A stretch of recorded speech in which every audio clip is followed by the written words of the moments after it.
Welcome to part 6 of this video on the hypothalamic-pituitary-adrenal axis. Okay, so to summarise where we've got to so far, we have talked about the synthesis and secretion of cortisol by the zona fasciculata cells of the adrenal cortex. We have talked about how cortisol is transported around the bloodstream.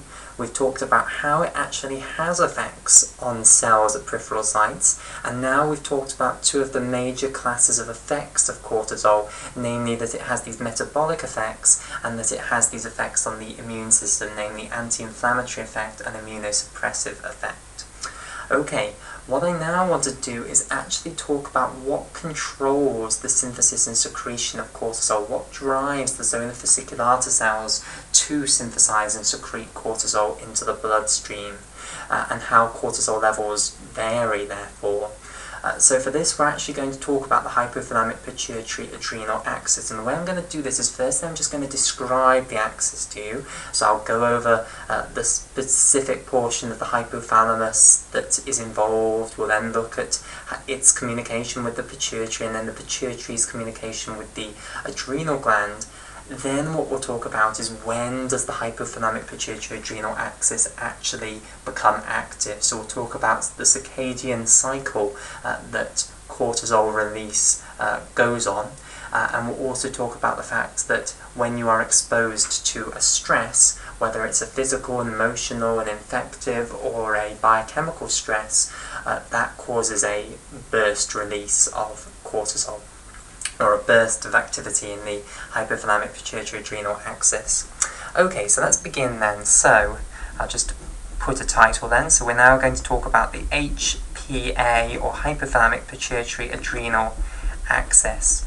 Okay, so to begin with, we want to start off with the hypothalamus.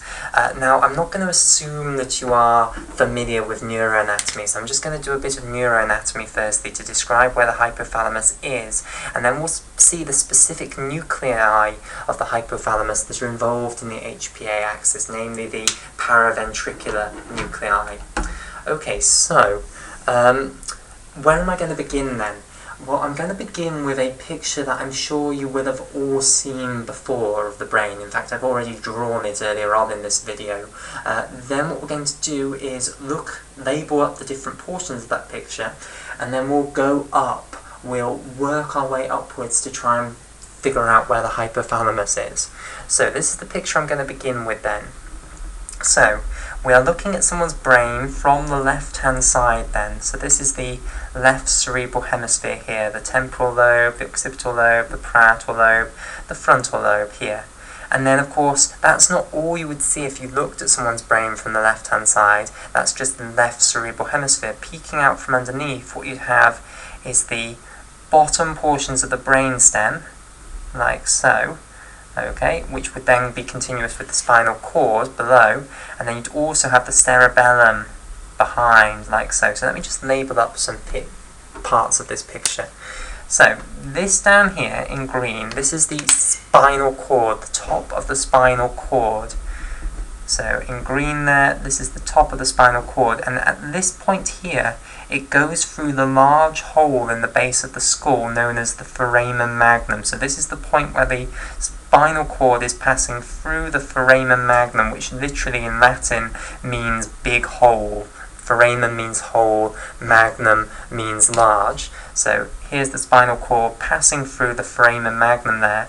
And then you can see that the spinal cord is continuous with the brainstem. So once the spinal cord is passed into the skull, it then becomes the brainstem. And here are the bottom portions of the brainstem.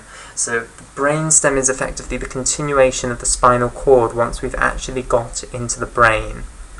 So, now let's talk about the different portions of the brainstem that we can actually see on this picture.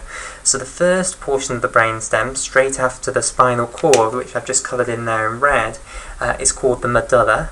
So that's the medulla at the base there. Then as we go up, so above the medulla, the next portion of the brainstem, which I'll have in blue here, that's the pons. So you've got the pons next, in blue there. And then there is a final portion of the brainstem above the pons known as the midbrain. We can't see that on this picture because it's underneath the cerebral hemispheres, but in the next picture that I draw we will have stripped away the cerebral hemispheres and we will be able to see the midbrain. So let's just finish up the labelling here. So this is the left cerebral hemisphere, or for short we can just put left cerebrum. And then the final thing that we need to just label up is the cerebellum, which is extremely important, of course, in the motor system, but which isn't important for our discussion here. So there is the cerebellum down there, the left side of the cerebellum, or you could call it the left cerebellar hemisphere or left cerebellum. Okay, so that's the cerebellum. So that's the basic picture then that I'm sure you all have been familiar with, and now what we're going to do is we're going to go a little bit further. From this picture we're going to extend and try and find the hypothalamus. So what we're going to do is we're going to take away the cerebellum, take away the cerebral hemispheres, and continue the brainstem upwards. Okay, because the brainstem does continue upwards, and after the brainstem there's going to be a bunch of other structures that we can't see on this picture because they're buried underneath the cerebral hemispheres. And the hypothalamus is going to be one of those structures with the pituitary glands dangling down from it.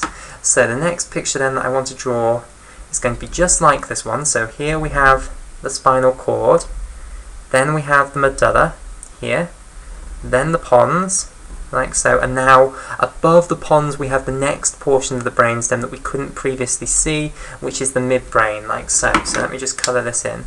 So we've got the pons there in blue, we've got the medulla here in red, and we've got the spinal cord below in green. Then above the pons, which I'll have in orange here, we've then got the midbrain. So this is the midbrain here. Okay, and that's the final portion of the brainstem. So overall we've now got the entire brainstem shown on this picture. These three portions is the entire brainstem. The structures that I'm now going to add on above the midbrain or in front of the midbrain are now going to be not the brainstem anymore. They're actually known as something called the diencephalon, but don't worry about that. Okay, so the next structure that I want to show, before I put on the hypothalamus, I want to first put on the thalami. Now, you have two thalami. You have one hypothalamus, but you have two thalami. You have a left thalamus and a right thalamus. We are looking from the left-hand side, so we're only going to see the left thalamus. The thalami sit on top of the midbrain. The left thalamus is on top of the left side of the midbrain. The right thalamus is on the right side of the midbrain. We will draw another picture later on where we look from above, and this will give you better insight into that. But for now, just know that we will only see the left side of the left thalamus here. So this is the left thalamus sitting on top of the left side of the midbrain there. So I'll just label this up. This is our left thalamus. And we'll have it coloured in pink, I think. Right, so there's the left thalamus, and then extending forward from the thalamus and the midbrain, you're then going to have the hypothalamus. So here now, this is where the hypothalamus is going to be present. And at the front, the hypothalamus is going to have the optic chiasm dangling down from it there. It's also going to have the pituitary stalk, and then the pituitary gland here, and then also the mammillary bodies are a region that is prominent on the hypothalamus. So this is our hypothalamus with the pituitary gland dangling down. So let me just label this picture up. So here, that little thing there, that's the optic chiasm that we are seeing, where fibres from the two optic nerves are going to cross sides. So I'll just colour that in yellow, that little circle there. Then here we have the pituitary gland. This of course is the anterior pituitary, this is the posterior pituitary, and the stalk by which it is attached to the hypothalamus is then known as the pituitary stalk. So this is the pituitary gland. And then this little prominence here, this is part of the hypothalamus. There are actually two of these. Again, it's like the thalami. We're only seeing the left one here, but there will be another one on the right side. And these are known as the mammillary bodies, and they're extremely important in memory. So this is a mammillary body, the left mammillary body. Okay, so now to colour in the hypothalamus then, we'll have it in red here, all of this. I'll colour it in properly like so. All of this is the hypothalamus, and then you've got the pituitary stalk and then the pituitary underneath. So I'll colour the pituitary gland in green here. and then there's the pituitary stalk leading up to the pituitary there. Okay, so I'll add on the word hypothalamus. And remember, the mammillary bodies are part of the hypothalamus, so they are just a structure of the hypothalamus rather than a separate structure. So the hypothalamus with the mammillary bodies, I'll underline both of those in red. Right, okay, so there is a few more structures added on since this picture. What I now want to do, to give you a better understanding of how this works, is draw a picture from above, because at the moment you might think that the hypothalamus is just one great big solid lump here, and that would be incorrect to think that. In fact, the hypothalamus is for the most part hollow. It's going to have two sides to it, a left side and a right side, and in between those two sides you're going to have a hollow chamber, which is the third ventricle, which is full of cerebrospinal fluid. And this third ventricle is also going to be in between the two thalami. So what I now want to do is draw a picture from above to show you the third ventricle, and therefore to give you a better understanding of the structure of the hypothalamus. So here we go. So I'll start by drawing the two thalami. So here, this is the right thalamus, which we couldn't see previously, and here is the left thalamus. So these will be sitting on top of the midbrain, so the midbrain will be underneath.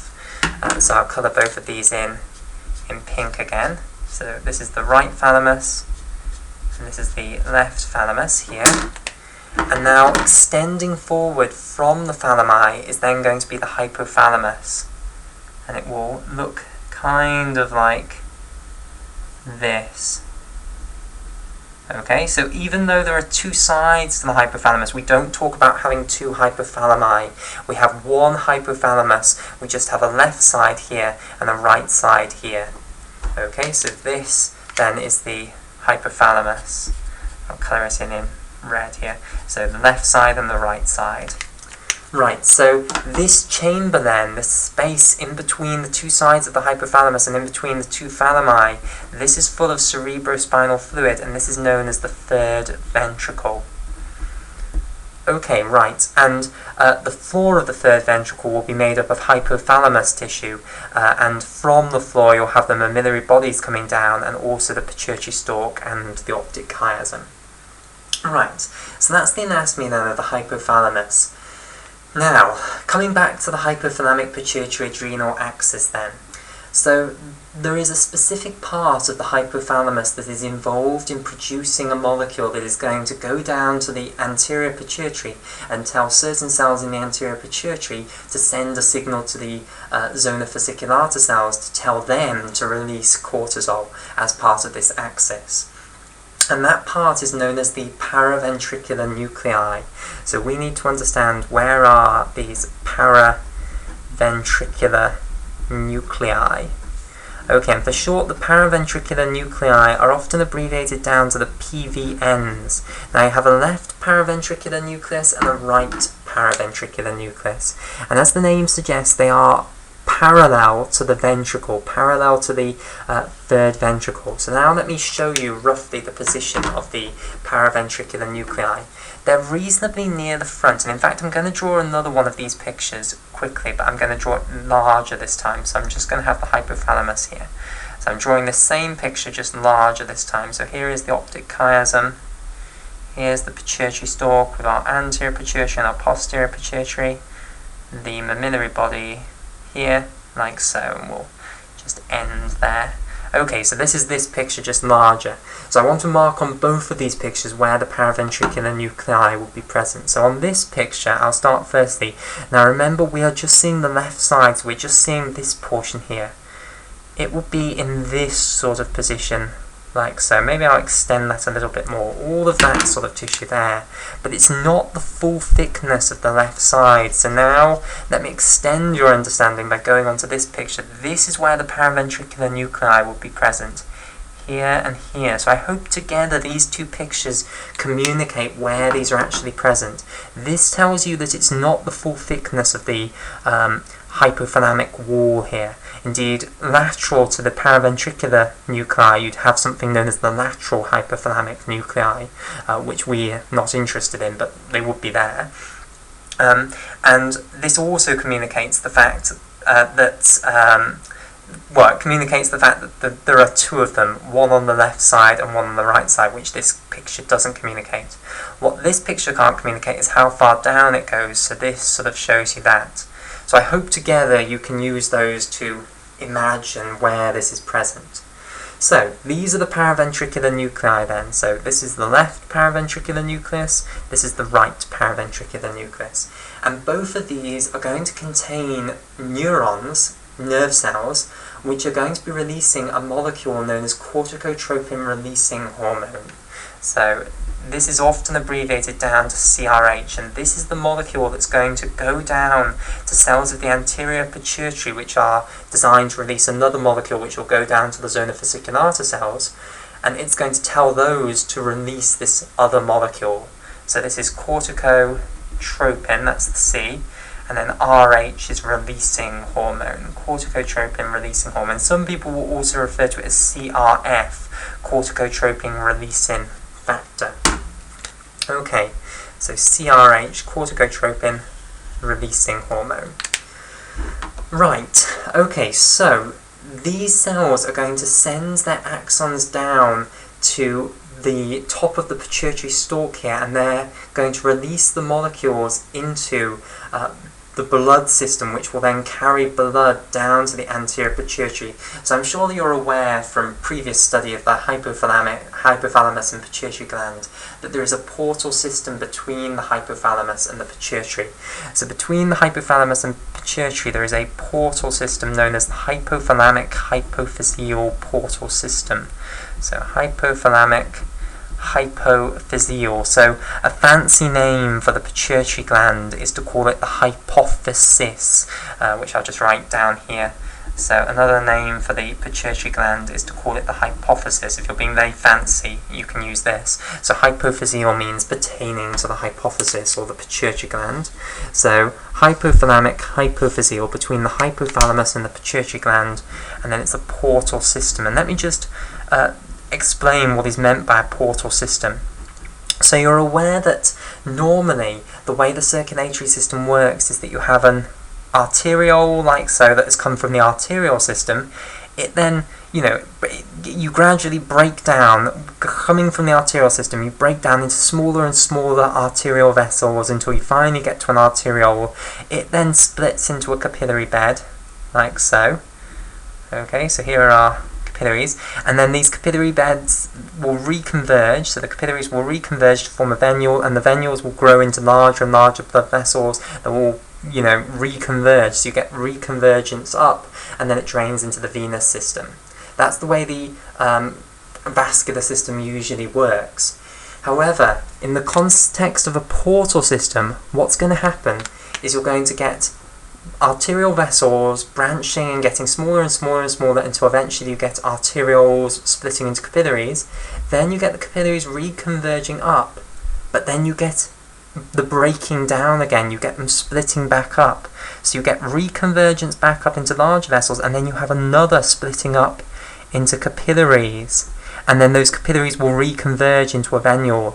This thing in between, this system where you've reconverged capillaries up to a larger blood vessel only to split it back down again, this is now what's known as a portal vein.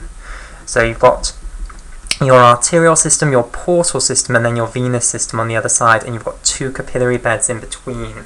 Okay, that's what is meant by a portal system, where you've got these two capillary beds in between the arterial and venous system rather than just the normal one capillary bed. And separating the two capillary beds, that's what's known as the portal system. So at the base of the hypothalamus, where we're starting to go into the pituitary stalk here, we have this first capillary bed. So down here you're going to have the first capillary bed. It's then going to reconverge up into portal vessels, which are then going to go down to the anterior hypothalamus and split into another capillary bed. So if I just draw this on, let's have our portal system shown here, and then we'll have the capillaries. We'll have a capillary bed here, like so, and a capillary bed here in the anterior hypothalamus. Now remember, the anterior pituitary. Now remember, the pituitary is split into the anterior pituitary and the posterior pituitary. It's only for the anterior pituitary that you have this hypothalamic hypophyseal portal system. For the posterior pituitary, the neurons in the hypothalamus that are relevant to the posterior pituitary. They just send their axons right down into the posterior pituitary. So really the posterior pituitary is just an extension of the hypothalamus, whereas the anterior pituitary, it contains separate cells, and the way the hypothalamus is going to communicate with the anterior pituitary is by hormones that are released into this hypothalamic hypophyseal portal system. So overall, we have this hypothalamic hypophyseal portal system, which is going to have its first capillary bed at the base of the hypothalamus at the top of the pituitary stalk here, and then its second capillary bed down in the anterior hypothalamus, and this is going to allow lots of different nerve cells in the hypothalamus to release molecules into this portal system, which can then go down and affect the behaviour of cells in the anterior pituitary. And indeed, in the hypothalamic-Pituitary-Adrenal axis, this is what's going to happen. So we're going to have nerve cells in the paraventricular nuclei, like so, which will send their axons down into the top of the pituitary stalk here, and they'll be releasing their molecule, which is corticotropin-releasing hormone, into this first capillary bed of the hypothalamic hypophyseal portal system. So they're going to be releasing corticotropin-releasing hormone into there. And we'll talk about when they'll actually become activated later on. But for now, we're just studying the axis, and later on we'll talk about when it actually becomes active. Okay, so the neurons in the paraventricular nuclei then, they're going to be releasing corticotropin-releasing hormone into the hypothalamic hypophyseal portal system. This is going to come down this portal system into the anterior hypothalamus here, and then it's going to come out at this second capillary bed, and it's going to work on the cells in the anterior hypothalamus. Now the cells in the anterior hypothalamus, again, these are very boring cells. They're just going to be little circular cells. So if I draw a zoomed in picture here of the anterior hypothalamus, so here is my zoomed in picture, here is, let's say, a little cell of the anterior hypothalamus. Okay, now there are lots of different types of cell in the anterior hypothalamus, which are all going to produce different hormones. So the anterior pituitary, I apologise. There are lots of different cells in the anterior pituitary that all produce different hormones. So the anterior pituitary produces a huge number of different hormone molecules. We are interested in the hormone molecule that's going to go down to the zona fasciculata cells and tell those to release cortisol, and that is a hormone known as adrenocorticotropic hormone. And the cells in the anterior pituitary which produce that molecule and which respond to corticotropin releasing hormone from the paraventricular nuclei are known as corticotrophs. Okay, so corticotropin releasing hormone is going to come down into the anterior hypothalamus, and it's going to act on corticotrophs. So I'll colour in my corticotroph in orange here. And when the corticotropin releasing hormone acts on the corticotrophs, what it does is it drives the corticotrophs to produce another molecule, which is known as adrenocorticotropic hormone, which for short is abbreviated down to ACTH. So this stands for adrenocorticotropic hormone, ACTH, and that's why it's usually just called ACTH rather than that huge great mouthful. Okay, so the corticotrophs are going to release adrenocorticotropic hormone in response to the corticotropin releasing hormone sent to them by the paraventricular nuclei along the hypothalamic hypophyseal portal system. Adrenocorticotropic hormone will be released now into the systemic circulation. It's going to go back into this second capillary bed here, and then it will go into the venous system, and then it will go all around the body. And it will therefore end up at the zona fasciculata cells. So this will now go down to, let's draw our adrenal gland here. Okay, here is the adrenal medulla in the middle. So I'll just colour that in red here, like so. And then we'll have our middle layer of the adrenal cortex, which I'll have coloured in orange here, which is of course the zona fasciculata. Hopefully you can remember back to the start of the video. So the adrenocorticotropic hormone will come down to the zona fasciculata, and here's a cell here, and it will drive the release of cortisol by these cells. So now these will synthesize and secrete cortisol into the bloodstream, and that therefore is the hypothalamic-Pituitary-Adrenal axis complete. So let me summarise it and then we'll have a break, and in the next video we'll then talk about when this axis becomes active. So, up in the hypothalamus in the brain, you have two nuclei known as the paraventricular nuclei. These sit parallel to the third ventricle in these positions shown by these two pictures. They contain neurons, and these neurons release corticotropin-releasing hormone. So when the neurons fire, and this is probably a point that I didn't dwell on enough, when the neuron fires, the neurotransmitter that it's going to release at its axon terminal will be corticotropin-releasing hormone, although it's not a neurotransmitter, instead it's what we would call a neurohormone. So when you have a hormone in this way released by an axon terminal, we refer to that hormone as a neurohormone rather than a neurotransmitter, because neurotransmitters act on other neurons. So, these cells of the paraventricular nuclei, they release the neurohormone, corticotropin-releasing hormone, and their axon terminals are at the base of the hypothalamus, at the start of the pituitary stalk, where the capillary bed, the first capillary bed of the hypothalamic-hypophyseal portal system is placed. Therefore, the corticotropin-releasing hormone is going to go into that first capillary bed, and it will then go into the portal system here, and it will end up coming out at the second capillary bed, which is at the anterior hypothalamus.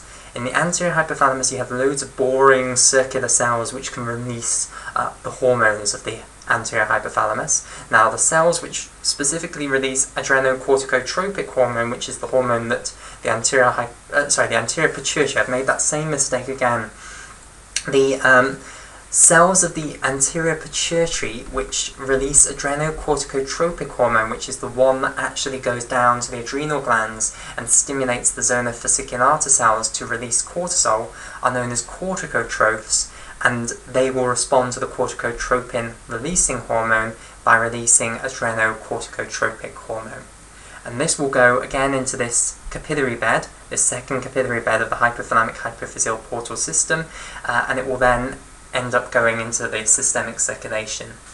It will find its way down to the adrenal glands, and it will stimulate the zona fasciculata cells to release cortisol, and that's the way in which we stimulate the release of cortisol by the zona fasciculata cells. So overall, the paraventricular nucleus, its activation is the starting point. It then tells the anterior pituitary to produce adrenocorticotropic hormone, which goes down to the zona fasciculata cells and tells them to release cortisol. Right, so we'll have a break here, and in the next video what we'll do is talk about when this axis actually becomes active. So we'll talk about the fact that it becomes active on a circadian rhythm basis. It's very intimately linked with the suprachiasmatic nuclei, as we'll see, which are the central circadian clock in the human brain. And we'll also talk about how you release a burst of activity in the hypothalamic-pituitary-adrenal axis when stress of any form is present.